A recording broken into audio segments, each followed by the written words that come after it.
Hello everyone, welcome back to yet another episode of Star Trek New Horizons.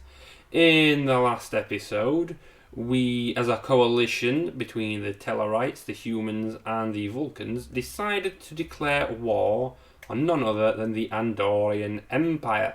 Also, we had the Xindi attack and the United Earth Embassy bombing on Vulcan. So, in today's episode, we are going to decide to take some systems over here from the Andorians, finish up the investigation of the embassy bombing, and eventually send Archer up here to deal with the, if we can quickly check, the select expedition leader, and which hopefully, well, it will give us the NX-01 Enterprise. So with that, let's get to it. I'll put it onto the fastest mode for now. As we can see, we are building our two Intrepid light cruisers. I'm going to get rid of this fleet for now, just because it'll give us some more naval capacity eventually. I did record one episode before this, but for some reason the recording stopped halfway through, so I have to do this again. So from the last recording I did, we do have enough time to finish this one and send Archer up there for the expedition. Speaking of Archer, we've got a new event. With the Katra of Surak in his mind, Jonathan Archer is able to locate the underground monastery where the Kirshara has been kept safe for centuries.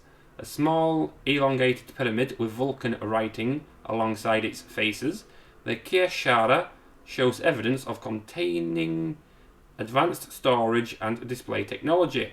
T'Pau argues that the only logical course of action now is to present the Kirshara to the Council of Ministers and argue their innocence. Jonathan Archer instead suggests that perhaps the Kirshara would be safer off-world, arguing they should locate a shuttle and return to his ship in orbit. We are going to take it to the capital for now. So with that, hopefully, well, in the previous one, the Vulcans sent their fleet to Pjem, and a combination of my first fleet and the Vulcan, second fleet, managed to defeat the Andorians at Pjem. So if they do that again, that's what we're going to do. We'll send the first fleet down there whilst we're waiting for our Intrepids. To be fair, the Andorians are easy to defeat than what I thought. When I saw my fleet take them on to begin with, I was just astounded. And as we can see, they are indeed sending their fleet to Pjem as we speak. So I will start initiating mine to go over there as well. But yeah, when I saw my fleet engaging the Andorians, we was actually doing significant damage, and I couldn't believe it considering we haven't got any upgraded torpedoes. But it works, and that's what we're going to hope happens again today. Yes, 12 months for the automatic exploration, advanced water purifiers, and torpedo weapon damage. Probably should research more militaristic technologies for now. You know, better weapons and ship systems and warp engines. And actually, do we not have better thrusters? We do have better thrusters, yeah. But the even better thrusters is what we'll need. For now, we should have the Intrepids by the time the first fleet has intercepted the Andorian second guard. So that'll happen. They are going to build on Wolf 424, but with the oh, hello. You know what? This time we'll allow you to research that one. Got research projects, which is in line 3, and select expedition leaders. That's fine. These are, I believe, the Zenkethi.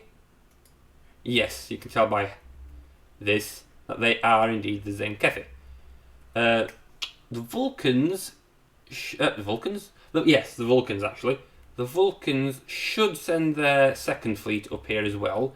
And we have a new event. The journey from Vulcan's Forge to the capital is a long and arduous I thought it's the process.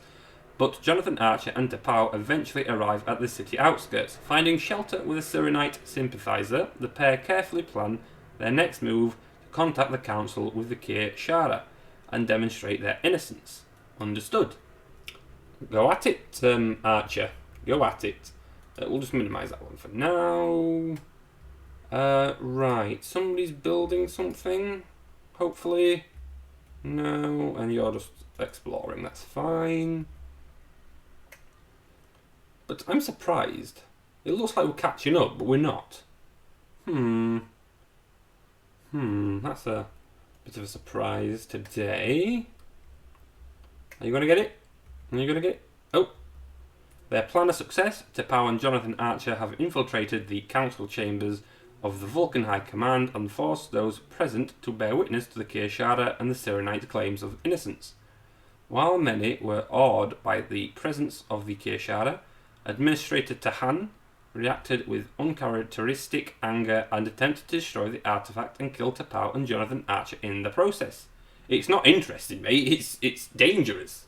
But hopefully Archer survives, and we can return him to Earth to go for the NX project. But oh my god. Oh my! For a minute, then I thought, because I forgot that it does say United Earth. For a minute, I thought Archer died. United Earth investigator Jonathan Archer, tasked with uncovering the truth of the embassy bombing on Vulcan, has been instrumental in revealing the innocence of the Serenite movement to Vulcan authorities and reclaiming the Kir Shara artifact containing the complete writings of Surak. How the Vulcan people absorb and deal with this information now is hard to gauge, but Jonathan Archer has completed his task and will be returning to service. Excellent. So now we can send the USS Scobie all the way back up to Sol once it's finished saving, which should be now. Hello, thank you. Right, good. And we'll send Archer up there to go for the expedition leader. And they've been reformed into the Confederacy of Surak, I'm guessing. With the revelation of the Vulcan people of the Kir Shara and the collected teachings of Surak, the minority Serenite movement is shown to be an accurate representation of Surak's beliefs. As this new reality is absorbed, Serenites old and new sweep into power. Reflecting the broader changes to the Vulcan culture that are about to take place, the Vulcan High Command will be reformed into the Confederacy of Surak. And we've got a new ally. Well, not new. They're the same guys. Right, here we go. The battle is commencing. Let's hope we can actually... Oh, there we go. And if we take a look, the sound of phaser fire, fusion torpedoes on... No, they're nuclear torpedoes, aren't they? Yeah. Look at that, though. Oof. We're going to lose a ship or two, but it is what it is. Ah. Our light cruisers are almost finished, so feedback out of there for now. Ah, yes, our Vulcan allies are coming to support us now, which is good. I'm going to keep you here, because I know we get the Utopia Planitia event at some point, which allows us to build the Utopia Planitia shipyards. Beautiful. Beautiful. But we're waiting for our cruisers, because I'll put them into Wolf 359 once they've finished fighting. Can move them up to Wolf 359 as well. And we can unify them into one single fleet. You can come and survey over here, please. You should be the two fleets. Good. Merge you into one and send you down there. Thank you. So now we can check up on our little fight going off. Oh, hello. The alien probe above Teneb 4 appears to activate as the ship's sensor sweep over it. A surge in nucleonic particles is detected moments before a nucleonic beam penetrates the USS. That ship hull. The beam is aimed directly at the captain. Oh my god. And after a moment of dizziness, she falls to the floor unconscious. The executive officer orders red alert as a medical team rushes to the bridge. The chief medical officer quickly realizes that the captain is in fact in a deep REM sleep cycle, only accelerated many orders of magnitude faster than normal. shields up. If I remember correctly, I should be able to get the captain out of this. The chief medical officer argues that cutting off the beam may endanger Captain Juvina Upadhyaya and cautions that a more gradual reduction in intensity could prove better data to revive her. The tactical officer counters that the USS Ibn Battuta is under attack and that all officers could be incapacitated at any moment if the beam is allowed to continue. Tactical is correct and raise shields. Raising the ship's shields appears to have cut off the beam. For a moment the captain seems fine until she bursts into a violent fit of screams and spasms. The medical officer strongly advises the shields be lowered before Captain Juvina suffers permanent injury or death. Lower shields. Several minutes pass as Captain Juvina seems to sleep soundly. The crew's uneasy about allowing an alien influence to paralyze Captain, with the tactical officer suggesting again that the weapon should be fired to disable the probe. Countering this, the medical officer insists that the captain appears otherwise unharmed and that it may be prudent to keep the beam in place until it comes to a conclusion. Monitor the captain then. After several more minutes, the probe finally turns off its nucleonic beam. Captain Juvina slowly comes to, surrounded by medical staff. The captain looks around as if seeing the bridge for the first time, reciting the names of crew members as if they were distant memories. The crew explain to her what happened and she is stunned that she was asleep for less than half an hour. Captain Juvina explains that she has experienced an entire lifetime of memories living in what appears to have been simulation of life on a long dead planet.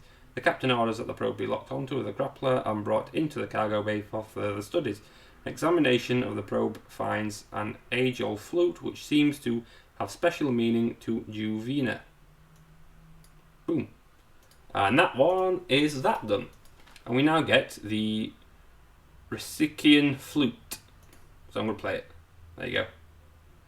The flute found within the Horizions probe transformed the life of the crew member who found it and experienced a second lifetime within its grasp.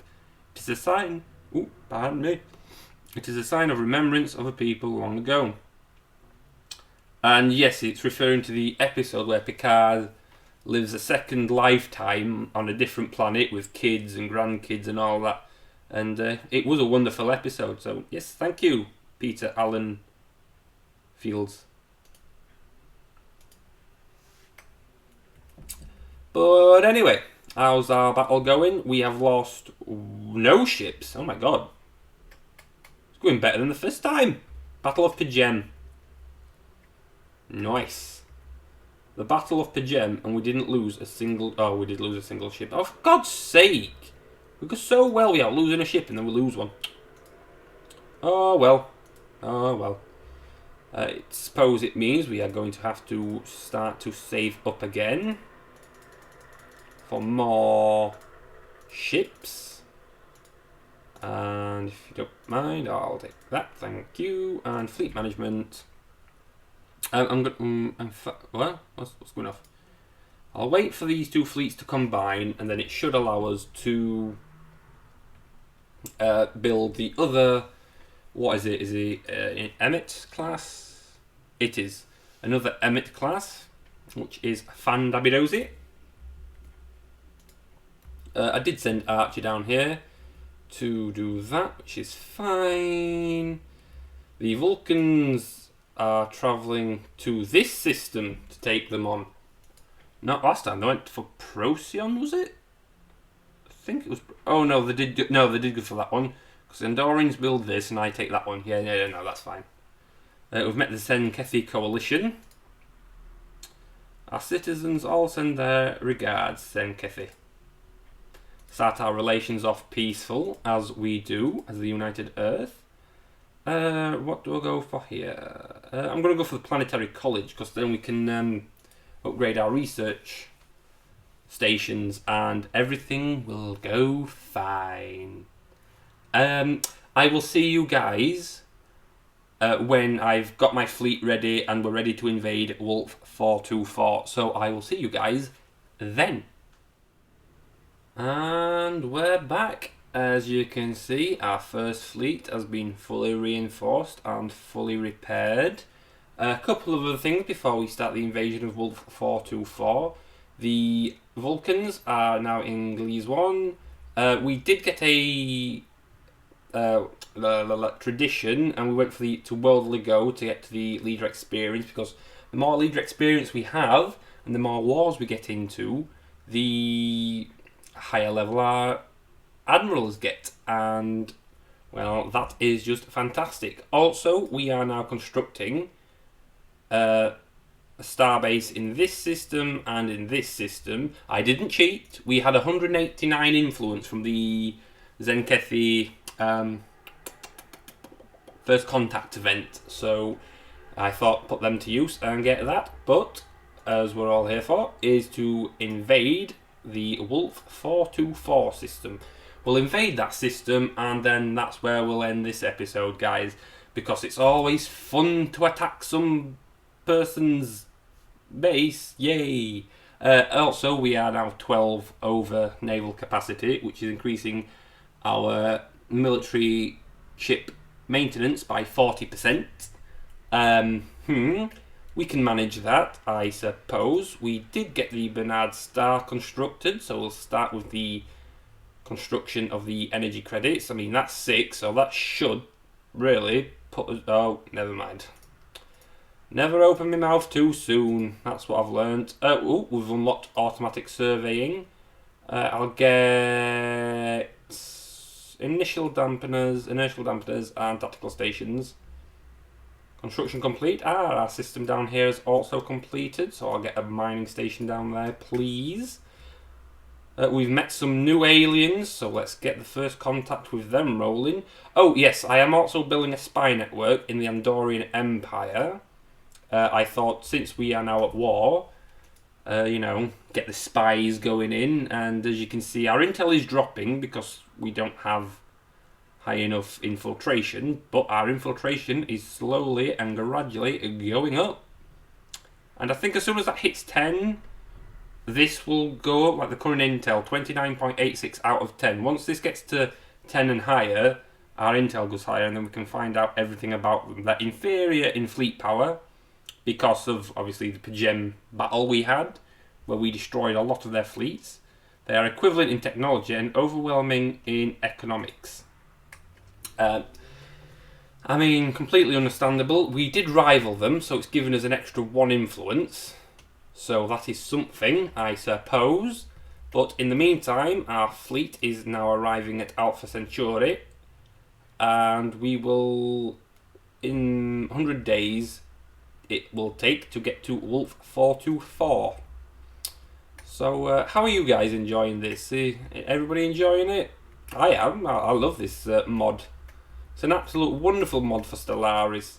I mean... absolutely wonderful. When I first got it and I first played it, I was just like, "What? This should be an individual game on its own, let alone a mod. This should be a game on its own." I mean, damn, the detail that goes into it, like the different ship types, the Emmet, the Intrepid, the Freedom. I mean, that's a Franklin, which is just a Freedom class, but I think the Franklin's just bigger. Yeah, the Franklin's just bigger. But, I mean, it's absolutely amazing.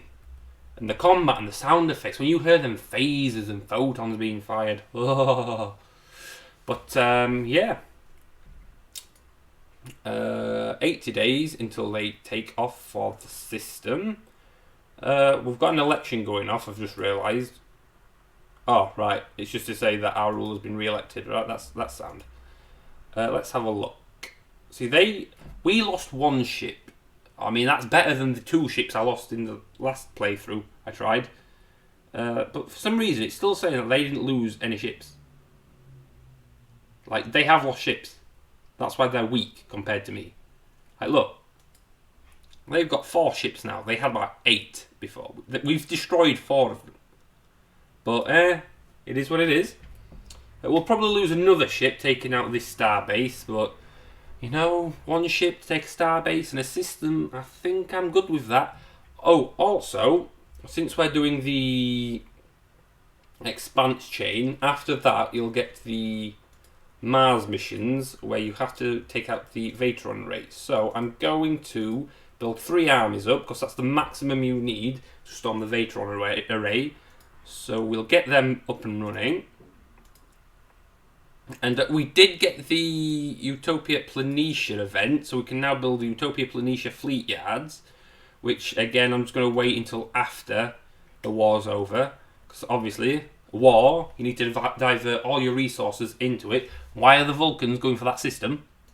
We've got torpedo damage though. I'm going to look for beam damage next then. Ooh. Oh, Vulcans, you're ruining it. Well, we're going to assist them anyway, so... Are we? Are we nearly there? We're nearly at the border? We're nearly at the border, right, that's good. The Vulcans are ruining everything now, because they've just gone for it. Well, we'll reinforce it, shall we say. We'll reinforce it. I mean, the Vulcans literally could have gone straight for their home system of Procyon. But no. We'll come to Wolf 359, go to Gliese 1, and then straight up to Wolf 424, so I can't get anything. I mean, yeah, that's fine. But, it's a coalition war at the end of the day. You want your allies to help. I'll take you away from doing that, because we don't need them doing that now. To do that first contact event. I'm not going to go for this system or that system, just because, anomaly, yep, research that. Just because since they've got an actual starbase there, it's going to be way too powerful, 1.7k, for me to deal with just on my own. But we can assist the Vulcans in taking out this starbase. Since they've got 17 ships and we've only got 10, I mean, to say that we're not that... I mean, they've just lost one ship, and they've nearly, like... We're actually stronger in terms of fleet power than them now, which is a bit weird, but fair enough. Right, are we engaged now? Our ships... There? Come on. Launch, please.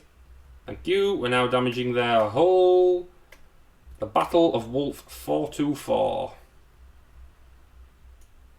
The green lasers of the Vulcan ships, the red lasers of the phase cannons we have. Absolutely beautiful. The Andorians did not stand a chance. And as you can see here, our little Emmet classes flying around. Whoa, I'm trying to keep up with them.